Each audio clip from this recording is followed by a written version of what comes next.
President Biden today accepted House Speaker Pelosi's invitation to give the State of the Union address on the 1st of March. It'll be the latest in the year by any president since 1934. But in so many ways, we've already been reckoning with the State of the Union. Now, in a moment, you're going to see the sheer spectacle of a sitting Republican U.S. Senator, one of the most powerful individuals in the country, representing one of the biggest states in the nation, pretty much groveling at the feet of a right-wing cable TV entertainer, which certainly reflects the State of the Union. First, though, how the president summed it up in his remarks on the anniversary of the Capitol insurrection. Are we going to be a nation that accepts political violence as a norm? Are we going to be a nation where we allow partisan election officials to overturn the legally expressed will of the people? Are we going to be a nation that lives not by the light of the truth, but in the shadow of lies? You can't love your country only when you win. You can't obey the law only when it's convenient. You can't be patriotic when you embrace and enable lies. Now, the president went on to say that autocrats are betting that this country will become more like theirs, but he said that's not who we are. Now, given the substance of his own remarks and the climate surrounding them, maybe the answer is, yeah, it is, at least for a substantial number of people in the country, especially within, sadly to say, the Republican Party. And in that spirit tonight, I give you Senator Ted Cruz, assuming the position last night before Fox entertainer Tucker Carlson, who had already raked him over the coals the night before. Senator Cruz's alleged sin was having the gumption, or whatever you want to call it, having dared on Wednesday to refer to the assault on the Capitol as a terrorist attack, something it turns out he's done 17 times before. But you know what they say about 18 times? Actually, they don't say anything about 18 times. But Tucker Carlson noticed it this time, perhaps, and that was enough to trigger this whacked-out spectacle. You never use words carelessly, and yet you called this a terror attack when by no definition was it a terror attack. That's a lie. You told that lie on purpose, and I'm wondering why you did. Well, Tucker, thank you for having me on. When you aired your episode last night, I sent you a text shortly thereafter and said, listen, I'd like to go on because the way I phrased things yesterday, it was sloppy and it was frankly dumb. And I don't buy that. Result, whoa. I don't buy that. Look, I've known you a long time, since before you went to the Senate. You were a Supreme Court contender. You take words as seriously as any man who's ever served in the Senate. And every word you repeated that phrase. I do not believe that you used that accidentally. I just don't.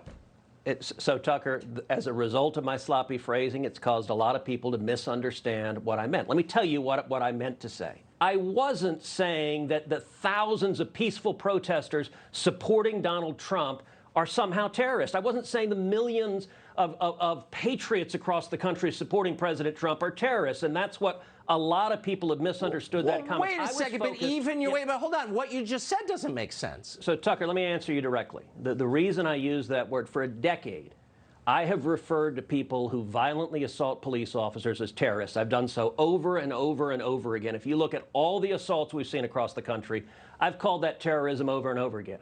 That being said, Tucker, I agree with you. It was a mistake to say that yesterday, and the reason is what you just said, which is we've now had a year of Democrats in the media twisting words and trying to say that all of us are terrorists. He did there, his back's in the corner. Tucker's giving him that quizzical look. He practices so hard. And then he did the twist, hoping that by blaming the media, blaming Democrats, Carlson would get back on his side. It didn't work. According to CNN's Daniel Dale, Ted Cruz has called the Capitol assault a terrorist attack at least 17 previous times in official written statements and tweets and remarks at Senate hearings and in interviews. But the issue isn't his hypocrisy, really, only his abject subordination of himself.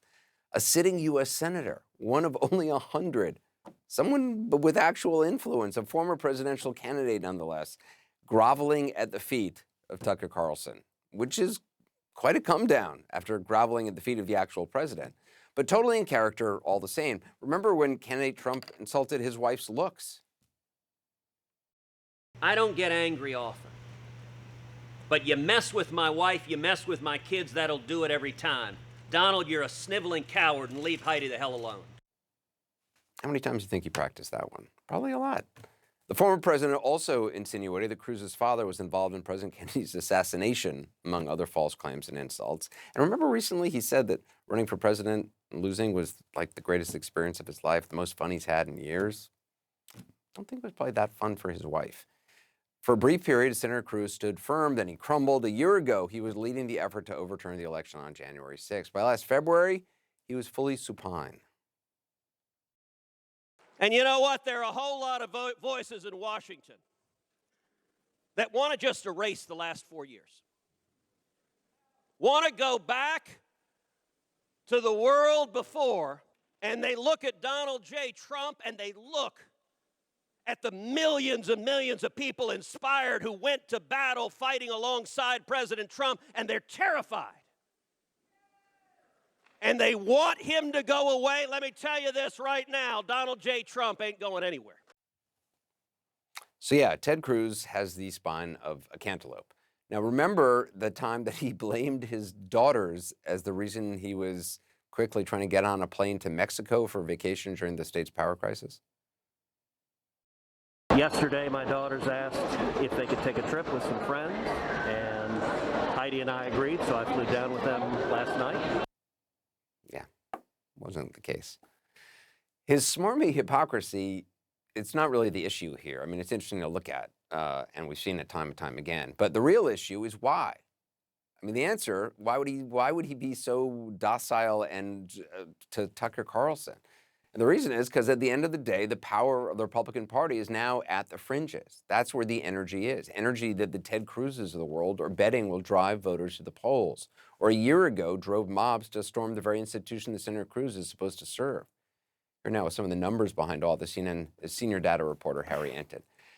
Man, Harry, I mean,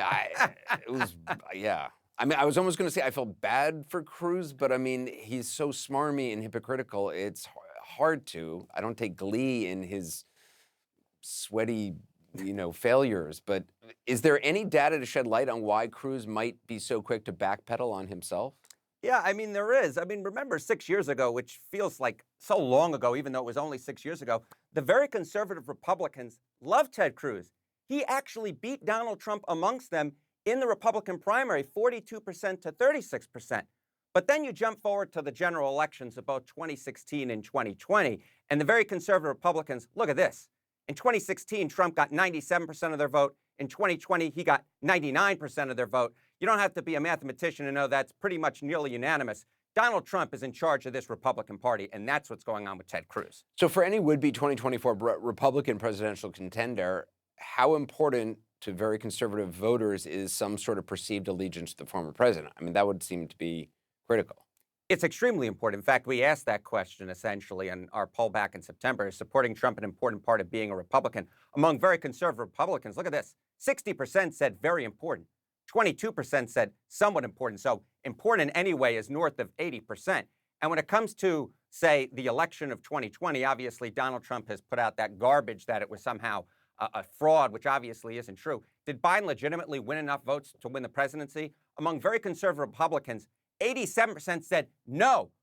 67% said no. There is solid evidence he did not. Now, I don't know what the heck they're seeing. Solid evidence? What are they, nuts? But 67% believe it. I was also just fascinated that, Ted Cruz has Tucker Carlson's, I guess, his cell phone number, just like, Ingram and all of them had the president's number and Mark Meadows' number, and they're all in cahoots on this. In the appearance on Fox, Cruz was obviously adding to the disinformation about the attack on January 6th. Can you talk a little bit about how many Republicans actually believe those lies? Yeah, I mean, look, if you ask Republican voters, essentially, do you believe what happened on January 6th was extremely or very violent? Overall, across everybody, it's 64%, but only 39% of Republicans believe that. But then I think you can go even deeper to get to the real fringes of the Republican Party and the Trump voters, and you essentially ask, was there pretty much any violence that was committed, or did everyone act peacefully? And look at that. Yeah, the vast majority of Trump voters say that there were some injured police officers at 72%, but 23%, a substantial portion of Trump voters say that everyone acted peacefully.